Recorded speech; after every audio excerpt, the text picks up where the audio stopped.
David Ornstein provides fresh update on Ibrahima Konate's Liverpool contract. Ibrahima Konate is out of contract at the end of the season. Real Madrid continue to be linked with a move for Liverpool centre-back Ibrahima Konate following William Saliba's contract renewal at Arsenal. Konate's current deal at Anfield expires next summer, meaning he would be free to sign a pre-contract agreement with overseas clubs from January. The French defender has so far turned down several renewal offers from Liverpool and is reportedly keen on the possibility of joining Los Blancos. Real Madrid remain interested and are closely monitoring the situation. Liverpool, however, are determined to tie Konate down to a new long-term contract before the end of the year. The Reds have tabled a fresh extension offer, and negotiations between all parties are ongoing. As seen in previous high-profile cases with Virgil van Dijk and Mohamed Salah, Liverpool are prepared to take their time to secure the right deal. The club remain confident that an agreement with Konate will eventually be reached. This season, Konate's fitness is crucial given Liverpool's limited defensive options. Jarell Quansah's exit opened a spot filled by 18-year-old Giovanni Leone, but the youngster suffered an ACL injury on his debut and is out for up to a year. Mark Guehi's failed summer move further reduced depth, leaving Joe Gomez as the only senior alternative. Konate's inconsistent form has also drawn media criticism during Liverpool's title defense. Providing an update on Konate's situation at Liverpool, The Athletic's David Ornstein told NBC Sports, "There has been reports Konate has rejected a new contract. I don't think it's so much a rejection, maybe more of a stalemate or a lack of an agreement basically. I'm told talks are active and ongoing, but nothing is close just yet. Suggestions he's on £70,000 per week. I'm told it is more than double that. So, he would want a really good contract, deservedly, you could say, going into the bracket of earners, but that's something they need to sort out." Thanks for watching. Like and subscribe. Spain coach Luis de la Fuente has moved to play down suggestions of a rift with Barcelona boss Hansi Flick regarding the handling of teenage sensation Lamine Yamal. Speaking on Friday as he announced his latest squad for the World Cup qualifiers, de la Fuente insisted there was no conflict despite Flick's earlier criticism. Yamal, just 18, recently returned from a groin injury and made his first start for Barca since August in Wednesday's Champions League clash against Paris Saint-Germain, a 2-1 defeat. Flick had suggested last month that the injury was aggravated when Yamal was used in Spain's September World Cup qualifiers, prompting speculation of a fallout between club and country over the youngster's fitness. "There is no conflict with Flick," de la Fuente said firmly. "I was simply surprised by those statements because he has been a national team coach, and I thought he had that empathy. But for me, what really matters are the two important matches we have coming up. We are playing for the World Cup. That is the priority."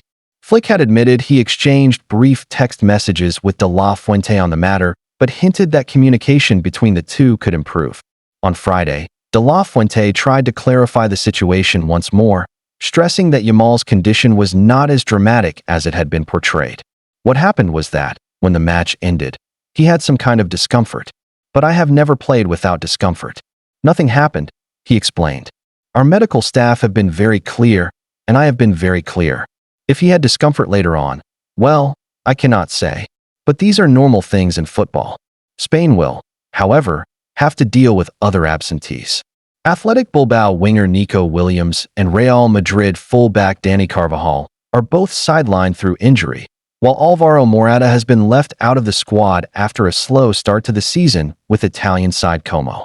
Williams, who impressed in Spain's 6-0 victory over Turkey last month before picking up a groin problem, had reportedly been playing through discomfort, and Bilbao had asked for caution over his workload. "The risk in football and in sport always exists," de la Fuente noted. "If a player is on the pitch for his club, he is already assuming those risks. These are completely normal situations that every player faces." Spain currently lead Group E with 6 points from 2 matches and are well placed to strengthen their push for qualification. They host Georgia and Elche on October 11th before facing Bulgaria in Valladolid on October 14th. Fixtures de la Fuente is eager to keep the focus on. "All the rest is noise," the coach concluded. "The only thing that matters is winning these games and securing our place at the World Cup." Thanks for watching. Like and subscribe. Liverpool summer signing Florian Wirtz has endured a torrid start to life at Anfield following his blockbuster £116 million move from Bayer Leverkusen. The German international midfielder arrived with huge expectations, but he has so far struggled to justify the investment and looks a shadow of the player who once dominated the Bundesliga. His latest performance summed up his ongoing difficulties. Wirtz was largely anonymous as Liverpool slumped to a disappointing 1-0 defeat against Galatasaray in the Champions League last night. Despite being entrusted with a central role in Arne Slot's setup, he barely influenced proceedings and too often disrupted Liverpool's rhythm rather than enhancing it. The statistics painted a bleak picture. Wirtz lost possession 14 times, won just 4 of his 13 duels, and was dribbled past twice. He attempted 3 dribbles, but completed only 1, highlighting his lack of impact in breaking opposition lines. Former Liverpool defender Jamie Carragher did not hold back in his criticism. Speaking on CBS Sports, he urged Slot to take decisive action. "I don't feel like I'm watching a top team. Liverpool aren't playing football at the moment. They're playing basketball. It's end to end, and I don't think top teams play like that." The obvious problem that stands out is Florian Wirtz. He's just not at the races at all. He's a young boy going to a new league. He's got plenty of time to grow as a Liverpool player. However, I think he needs to come out of the team for Liverpool to get back to where they were last season, and then go from there to try and build some confidence and defensive stability. Carragher's assessment feels hard to argue with. While Liverpool's backline has looked vulnerable this season, Wirtz's struggles in midfield have added another layer of concern. Instead of being the creative heartbeat he was at Leverkusen, he has looked overwhelmed in the faster, more physical Premier League environment and hesitant on the European stage. Liverpool's midfield, once renowned for its intensity and balance, has been thrown off rhythm by Wirtz's inability to adapt quickly. His tendency to slow down play has often frustrated teammates and supporters alike, and rather than dictating tempo, he has become a weak link in a side already short on cohesion. Slot now faces a delicate decision. On one hand, persisting with Wirtz could help accelerate his adaptation. On the other, continuing to expose him to high-pressure games risks further damaging both his confidence and the team's performances. Pulling him out of the firing line may be the wiser move, not only to restore some balance and stability to Liverpool's midfield, but also to protect the long-term development of a player who still possesses enormous potential. Liverpool's campaign is already shaping up to be demanding and unforgiving, with little margin for error. In such a climate, they cannot afford passengers. Wirtz remains a long-term investment with the talent to flourish in England, but at present, he has plenty of work to do before he can be trusted to lead Liverpool's midfield in the way the club envisioned when they made him their record signing. Thanks for watching. Like and subscribe. I was not focused. William Saliba makes claim on Real Madrid interest with Trent Alexander-Arnold comparison after signing new Arsenal contract. William Saliba has revealed why he chose to commit his long-term future to Arsenal despite strong interest from Real Madrid, citing his desire to win trophies with the Gunners. The French defender recently signed a contract extension that will keep him at Emirates Stadium until 2030, ending months of speculation over his next move. Saliba extends Arsenal's stay despite Madrid interest. Real Madrid have been monitoring Saliba ever since his impressive breakthrough in the Premier League, viewing him as one of the most promising center-backs in Europe. However, by penning a fresh long-term deal, the 23-year-old made it clear that his focus is fully on Arsenal's project under Mikel Arteta. "I was not thinking about clubs from the outside." Speaking after signing his new deal, Saliba explained, "To be honest, I was not thinking about clubs from the outside. I wanted to stay here for more years. I was not focused on the other clubs. I'm focused on my club." Saliba also addressed comparisons with Trent Alexander-Arnold, who is reportedly attracting strong interest from Real Madrid as well. Asked why he did not consider following the Liverpool star's path to Spain, Saliba insisted his motivation was different. "He won some titles with Liverpool. With me, I didn't win anything here except the Community Shield. I want to stay here and win a lot of trophies. I love this club. I couldn't leave this club without giving something back. I've won nothing. I want to stay here and win." Arsenal shift focus to Saka. With Saliba's future secured, Arsenal's hierarchy are now turning their attention to Bukayo Saka.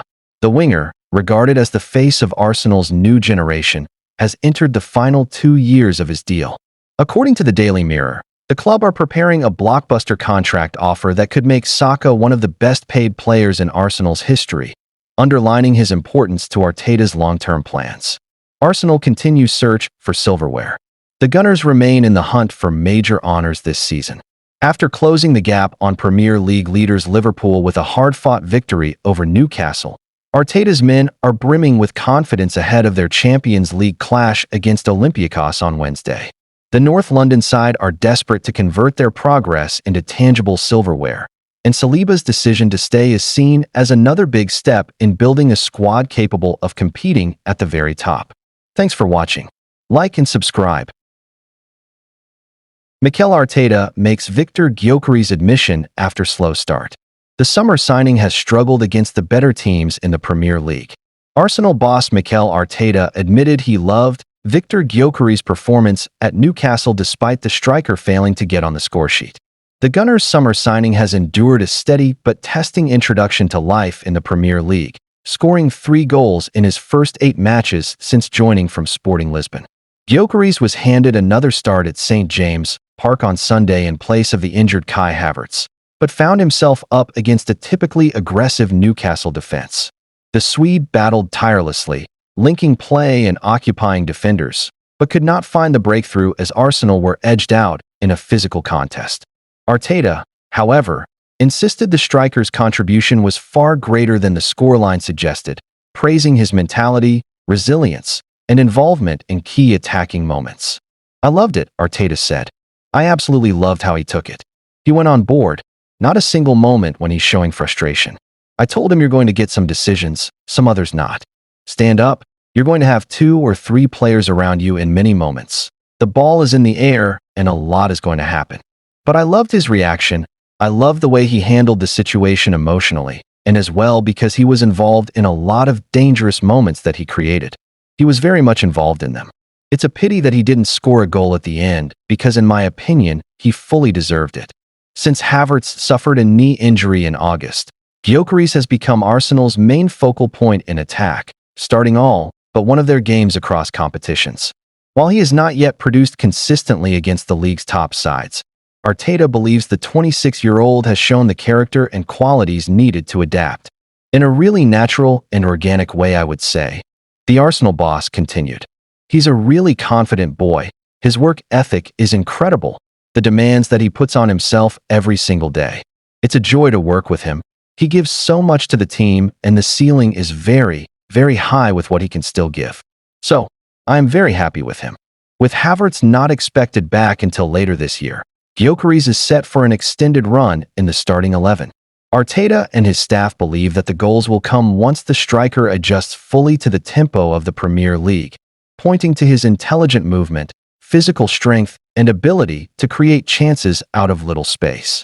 For now, the Swede may not yet be lighting up the score sheets, but his manager is in no doubt that Arsenal have a player who will become increasingly influential as the season unfolds. Thanks for watching. Like and subscribe. Nick Woltmade said he refused to accept an apology from Arsenal match winner Gabriel Magalhaes for an elbow in my face during Newcastle's 2-1 defeat against the Gunners at St. James Park. Woltmade, Newcastle's £65 million, $87 million, club record signing from VfB Stuttgart earlier this month, had put Eddie Howe's team into the lead with a 34th-minute header, marking his first Premier League goal in front of the home fans. The German forward's powerful finish gave Newcastle early momentum in a heated contest that quickly turned physical. Arsenal defender Gabriel claimed he had been pushed by Woltmade in the build-up to the goal, and the two players continued to exchange words after the restart. Tensions boiled over when television cameras appeared to capture Gabriel striking Woltmade in the face with his arm during an off-the-ball tussle, an incident that went unpunished by both the on-field officials and VAR. Woltmade, still visibly frustrated after the match, told Sky Sports that he rejected Gabriel's apology, insisting the defender's actions were deliberate. "After the goal, there was a situation. I felt his elbow in my face in 2 meters, so his arm has to be really high," Woltmade explained. "I don't know. I just said it to the referee that I felt something in the face, and I think it's not right to feel something in the face. But I'm not the type of player to fall down for this. It's hard because sometimes maybe you have to do this, but this is not my type of football. He said sorry after, so I think he knew he hit me in my face. It didn't solve the situation, to be honest. I don't like this. If you do some things in game and then a few seconds later you say sorry, that's not part of the game. I like the situation where you can have a good battle, but his elbow should not be in my face. The incident overshadowed what was otherwise a dramatic contest. Gabriel later went on to score the decisive goal for Arsenal, heading in from a late corner to secure 3 points for Mikel Arteta's side, who maintained their unbeaten run in the league. When asked for his view of the clash between Gabriel and Woltmade, Arsenal manager Mikel Arteta insisted that he did not see the incident, choosing instead to focus on his team's resilience and ability to come from behind. The Premier League could yet review the footage, but as it stands, Gabriel has escaped any punishment, leaving Newcastle and Woltmade to reflect on a frustrating night that ended in controversy.